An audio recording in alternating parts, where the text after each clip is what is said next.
Om Shanti. Good morning.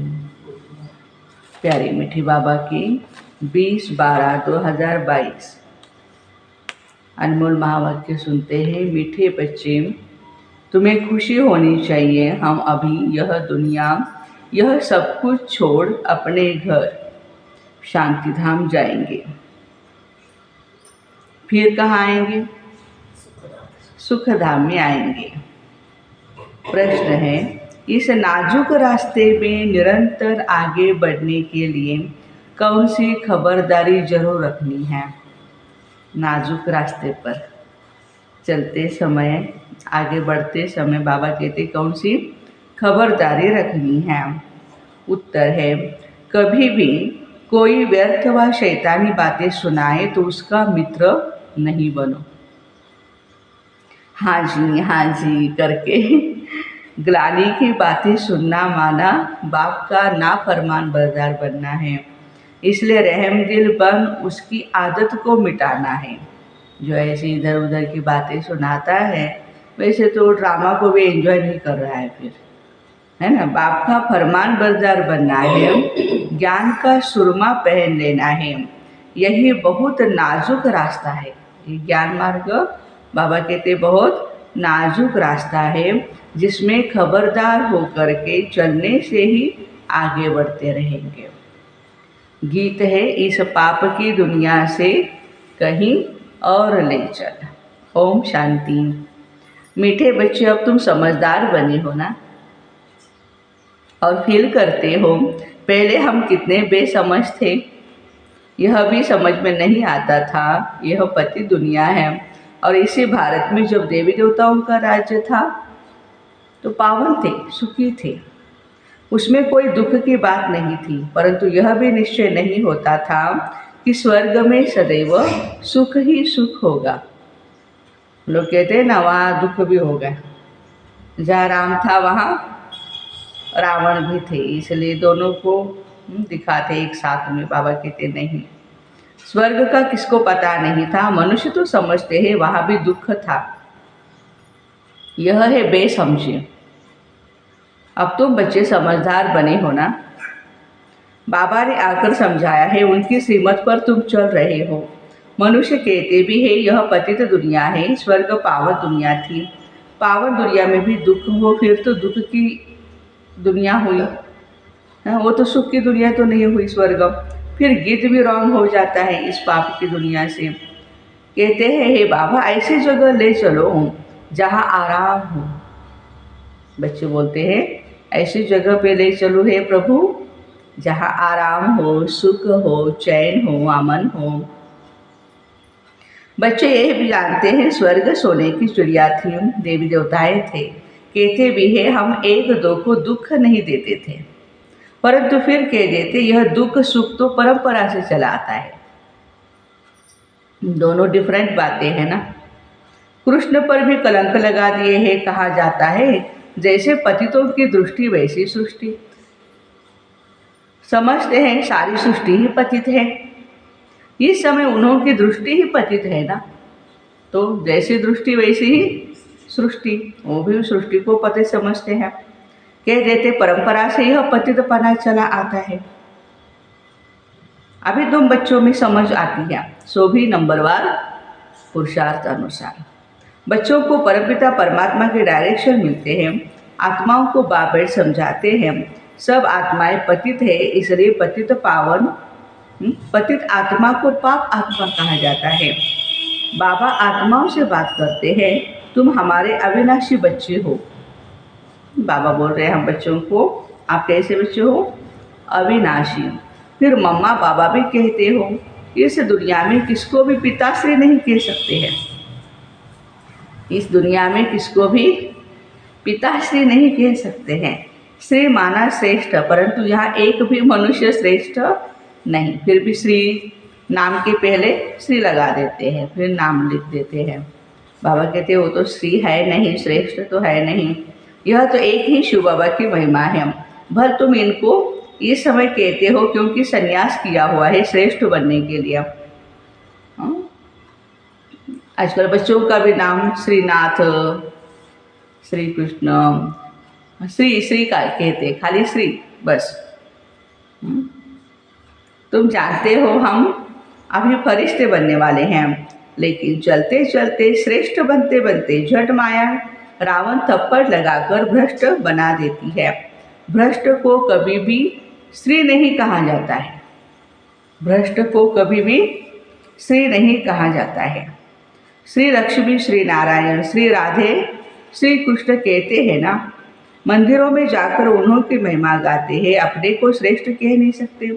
अब तुम बच्चों ने समझा है, भारत श्रेष्ठ था, वहाँ मूत पलीति नहीं थे, शुद्ध श्रेष्ठ थे। सतयुग में बाबा कहते शुद्ध श्रेष्ठ थे।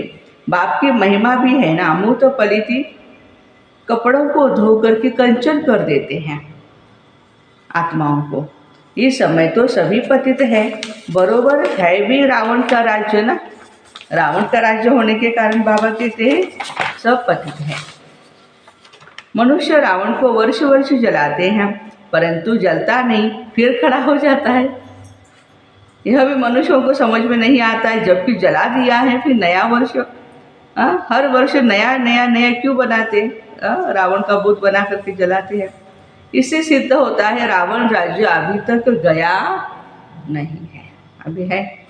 स्वर्ग में जब राम राज्य होता है तब वहाँ रावण के एफिज निकालेंगे नहीं, पता ही नहीं होगा। कोई ऐसा 10 सिर वाला कोई रावण होगा या कोई असुर होते हैं, ये भी देवता उनको पता नहीं है। कहते हैं रावण को जलाया, फिर लंका को लूटा। रावण की लंका सोनी बताते हैं, सोने की, परंतु ऐसा है नहीं, यह तो सारी दुनिया ही लंका है। ये आइलैंड है ना, श्रीलंका क्या है, छोटा सा आइलैंड है, चारों तरफ पानी है, बीच में जमीन है, ये आइलैंड है। सारे वर्ल्ड पर रावण का ही राज्य है, ये भी तुम बच्चे जानते हो। खाली श्रीलंका या एक देश पर नहीं, बाबा के पूरे विश्व पर रावण का राज्य है। कॉलेज में कोई बेसमझ जाकर के बैठेगा तो क्या समझेगा, कुछ भी नहीं, वेस्ट ऑफ टाइम करेंगे। यह ईश्वरीय कॉलेज है, इनमें नया आदमी कोई समझ नहीं सकता, इसलिए 7 रोज क्वारंटाइन में बिठाना पड़े।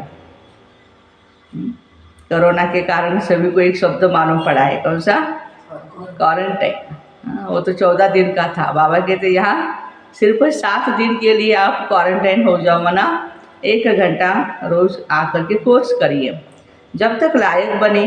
फिर भी अच्छा आदमी रिलीजियस माइंडेड होता है तो उनसे पूछना है, परमपिता परमात्मा तुम्हारा क्या लगता है। वह है आत्माओं का पिता और प्रजापिता है बाप। ये पॉइंट बड़ी अच्छी है, परंतु बच्चे इस पर इतना हर्षित नहीं होते हैं। थोड़ा कंसंट्रेट करना चाहिए इस पॉइंट पर। परमात्मा से आपका क्या संबंध है, what is the relation with God, Shiv Baba. तो प्यारे बाबा कहते हैं कि तुमको नई नई पॉइंट सुनाता हूँ, जिससे तुमको नशा भी चढ़ता है, किसको समझाने की युक्ति भी आए। तुम फॉर्म भरा कर पूछ सकते हो, परमपिता परमात्मा से तुम्हारा क्या संबंध है। कहेगा परमपिता तो पिता हुआ, फिर उस समय सर्वव्यापी का ज्ञान ही उड़ जाता है। तुम जब प्रश्न पूछेंगे तो कहेंगे वो तो हमारा बाप है, भगवान हमारा बाप है, हम सब बच्चे हैं, इतना मान ले तो लिखा लेना चाहिए। प्रजापिता के भी बच्चे ठहरे, वह शिव हो गया दादा और वह बाबा। शिव बाबा स्वर्ग की स्थापना करने वाला है, तो जरूर उनसे ही वर्षा मिलेगा। बहुत सहज सहज बातें निकालनी पड़ती है। मित्र संबंधियों आदि के पास भी जाओ। अभी शादी का मौसम चल रहा है, हर जगह पे माताएं में हमारी जा रही है। हम बाबा कहते भले जा करके उनको ज्ञान सुनाओ, मित्र संबंधियों के पास भल जाओ, उनको भी यह समझाओ, यह तो नशा है ना, हम बाप दादा से वर्षा पाते हैं, माता से वर्षा नहीं मिलेगा। बाप को ही स्वर्ग की स्थापना करनी है ना, वही मालिक है। जैसे इनको दादे के वर्षे का हक है, वैसे पुत्र और पोत्रियों को भी हक है। सबको हक है, ऐसे नहीं कि खाली जेंट्स को ही वर्षा लेने का हक है। बाबा कहते नहीं, लेडीज भी ले सकती है। बाप कहते हैं मुझे याद करो, ऐसे नहीं कहते कि इस देहधारी को भी याद करो, ब्रह्मा बाबा को। बाप सन्मुख बात कर रहे हैं। कल पहले भी समझाया था, परंतु बच्चों को देह अभिमान बहुत है, कंप्लेन है बाबा की। बच्चों को देह अभिमान बहुत है, देहधारियों से लव हो जाता है। बाबा कहते हैं आत्माएं, तुम तो अशरीरी आई थी, फिर पाठ बजाते, अब 84 जन्म पूरे किए, अभी मैं कहता हूँ तुमको वापस चलना है। मामे कब याद करो तो विकर्म विनाश होंगे। देहधारी को याद करने से विकर्म विनाश नहीं होंगे। तुम वायदा करते हो बाबा हम आपको ही याद करेंगे। तुमको इस पुरानी दुनिया में अब रहना ही नहीं है। रहना होता तो वो अलग बात थी, भाई दिल लगाओ। बाबा कहते रहना ही नहीं है यहाँ पर।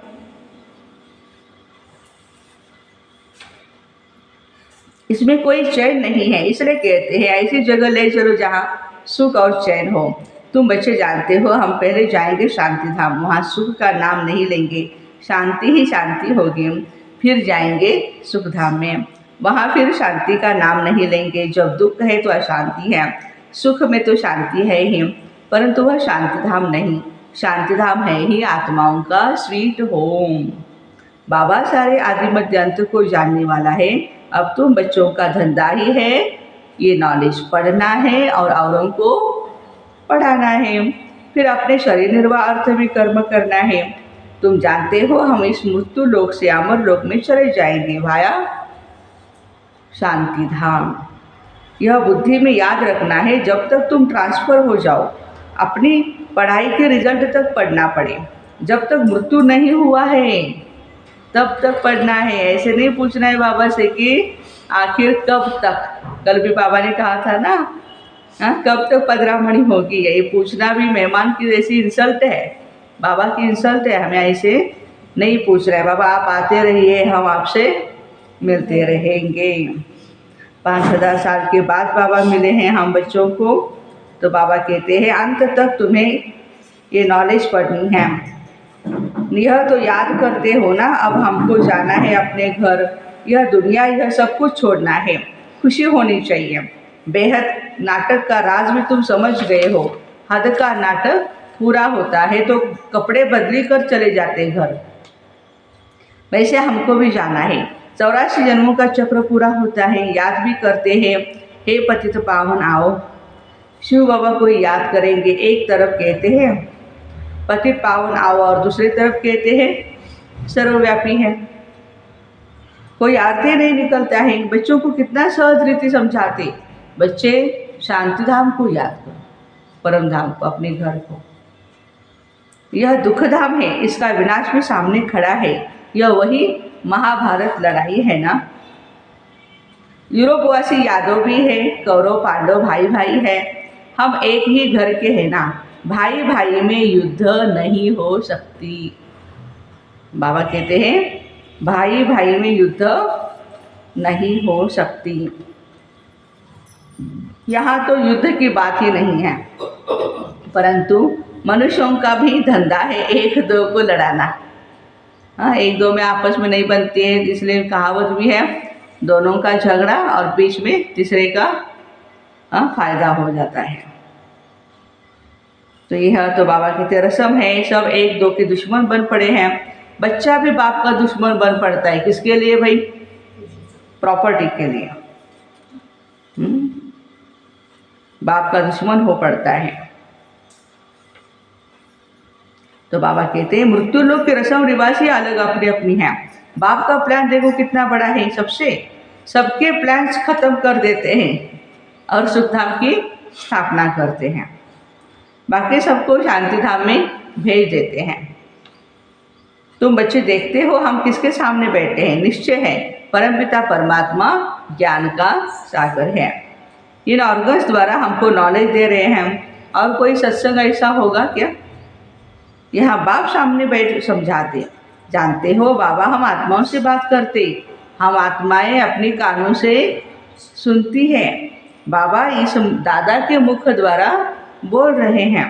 जो रत्न बाबा के मुख से निकलते हैं वही तो बच्चों के मुख से निकलने चाहिए। धारणा के लिए मुख्य सार है ये, है ना। जो रत्न बाबा के मुख से निकलते हैं वही हम बच्चों के मुख से निकलने चाहिए। सदैव मुख से रत्न ही निकले, फालतू शैतानी बातें सुननी भी नहीं चाहिए। कई तो बड़ी खुशी से बैठ सुनते हैं कान लगाकर। बाबा कहते ऐसी बातें सुनो, आप इसको करते हुए देखो तो बाबा को बताओ, तो बाबा उनको समझाने देंगे। नहीं तो वो पक्के हो जाते हैं, परंतु ऐसा होता रहता है। बाबा को सुनाते नहीं, बाबा ये फालतू बातें सुनाते हैं, इनको मना कीजिए, हाँ, तो उसकी आदत मिट जाएगी। बाप सभा में समझाएंगे, परंतु ऐसे के फिर मित्र भी बन जाते हैं। ग्रुप बना करके एक दूसरे को इधर का उधर, उधर का इधर शेयरिंग करते रहते हैं। इस सेंटर पे क्या चल रहा है, उस सेंटर पे क्या चल रहा है। अरे जो चल रहा है ड्रामा प्लान अनुसार तू तेरा देख, हाँ, तेरे अंदर की दुनिया में क्या चल रहा है, कितना पावर आत्मा बनती जा रही है, चेक करो। अच्छे अच्छे बच्चों की बुद्धि भी पत्थर बना देती है माया। बाप के फरमान बरदार बच्चे बनते ही नहीं, बड़ा नाजुक रास्ता है, इसमें बाबा कहते बड़ी खबरदारी रखनी चाहिए। रहमदिल बन किसमें आदत है, कौन सी नेगेटिव बातें करने की, तो वो आदत मिटा देनी चाहिए। हाँ जी करके सुनना नहीं चाहिए। बाबा जो सुखधाम का मालिक बनाते हैं, ऐसे बाबा की ग्लानि तो हम कभी भी नहीं सुनेंगे ना। हमको तो शिव बाबा से वर्षा लेना है, और बातों से क्या ताल्लुक है हमारा। कोई सुने न सुने तो ज्ञान का सुरमा पहन ले। कोई ज्ञान अंजन पाते हैं, कोई तो फिर धूल अंजन, उससे ज्ञान का तीसरा नेत्र खुलता ही नहीं। बाबा इतना तो सहज कर समझाते हैं, जो कैसा भी हो, रोगी अंधा लंगड़ा समझ जाए। अलफ और बे दो अक्षर है।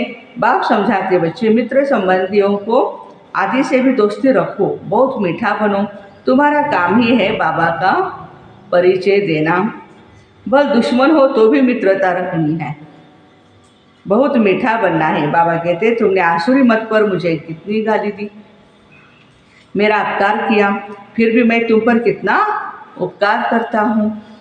ईश्वर का अपकार होना भी ड्रामा में नूद है।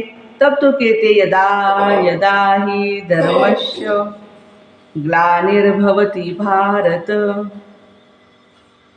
आया भी भारत में, समझा भी रहे हैं। बच्चों को हर एक बात अच्छी रीति समझनी है। किसकी तकदीर में नहीं है तो फिर वही आसुरी धंधा करते रहेंगे। यहाँ से बाहर गए इन बातों को भूल जाएंगे, पूछेंगे भाई बाबा ने क्या बताया, बहुत अच्छा बताया। अरे माता जी क्या बताया, बहुत अच्छी पॉइंट थी। अरे बताओ तो कौन सी पॉइंट थी, पता नहीं, भूल गए। निंदा करते करते यह हाल हो गया है। अब यह निंदा करना छोड़ दो। तुम्हारा नाम लिखा हुआ है, प्रजापिता ब्रह्मा कुमार कुमारियाँ समझ जाएंगे, शिव के पोतरे पोत्रियाँ ठहरे, जरूर स्वर्ग का वर्षा मिलेगा। भारत को वर्षा था, अब है नहीं, अब मिलता है। सतयुग में सिर्फ सूर्यवंशी ही थे। अब तुम बाप को याद करते हो तो विकर्म विनाश होंगे और वहाँ पहुँच जाएंगे। कितना अच्छी रीति समझाते। तुम बच्चों को भी सर्विस करनी है, परंतु पहले अपनी वृत्ति भी अच्छी चाहिए। सिर्फ पंडित नहीं बनना है, पक्के योगी राज ऋषि होंगे तो दूसरों को तीर लगेगा। खुद में ही कोई कमी होगी तो दूसरों को बोल नहीं सकेंगे। लज्जा आती रहेगी, अपना पाप अंदर खाता रहेगा। हर बात के लिए बाबा समझाते बहुत अच्छा है। कल पहले भी ऐसे ही समझाया था। देवी देवता धर्म भी जरूर स्थापन हुआ है, होगा भी, कोई पढ़े या ना पढ़े, भगवान अपना काम करके ही छोड़ेगा। फिर भी बाप कहते कुछ समझदार बनो, इस कमाई और उस कमाई को बुद्धि में रखो। सच्ची कमाई शिव बाबा ही कराते हैं। बाप और स्वर्ग को याद करना यह भूलो मत। सिमरण करते करते अंतमति सोगति हो जाएगी। बाप और स्वर्ग को याद करते करते अंतमति सोगति। सवेरे उठ बाबा की याद में बैठो। अगर सुस्ती आती है तो समझा जाता है इसकी तकदीर में नहीं है। ऐसे प्रैक्टिस करनी है जो अंत में देह भी याद न पड़े, हम आत्मा हैं। अच्छा, मीठे मीठे सिक्के बच्चों प्रति माता पिता बाप दादा का याद प्यार और गुड मॉर्निंग। रूहानी बाप के रूहानी बच्चों को नमस्ते। हम रूहानी बच्चों की रूहानी माता पिता बाप दादा को याद प्यार गुड मॉर्निंग और नमस्ते। वाह बाबा वाह, शुक्रिया बाबा शुक्रिया। धारणा के लिए मुख्य सार है, अपने वृत्ति को शुद्ध रख, दुश्मन को भी मित्र बनाना है, अपकार पर भी उपकार कर, बाप का सच्चा परिचय देना है। सेकंड पॉइंट, जो रत्न बाबा के मुख से निकलते हैं वही रत्न निकालने हैं। कोई भी व्यर्थ बातें न सुननी है न सुनानी है। आज का वरदान है, संगम युग के समय का महत्व जान, परमात्म दुआओं से झोली भरने वाले मायाजीत भव। संगम युग का 1 सेकंड और युगों के 1 वर्ष से भी ज़्यादा है। इस समय 1 सेकंड भी गवाया तो सेकंड नहीं, लेकिन बहुत कुछ गवाया। इतना महत्व सदा याद रहे तो हर सेकंड परमात्म दुआएं प्राप्त करते रहेंगे, और जिसकी झोली परमात्म दुआओं से सदा भरपूर है उसके पास कभी भी माया नहीं आ सकती। दूर से ही भाग जाएगी। तो समय को बचाना यही तीव्र पुरुषार्थ है। तीव्र पुरुषार्थ अर्थात सदा मायाजी। टाइम मैनेजमेंट के लिए बाबा ने आज वरदान दिया हुआ है। स्लोगन है, जो आज्ञाकारी है वही बाप की व परिवार की दुआओं के पात्र है। जो बच्चे आज्ञाकारी है वही बाप की व परिवार की दुआओं के पात्र हैं। तो ऐसे संगम युग के समय का महत्व जान, परमात्म दुआओं से झोली भरने वाले मायाजीत भाई बहनों को ओम शांति। Have a nice day.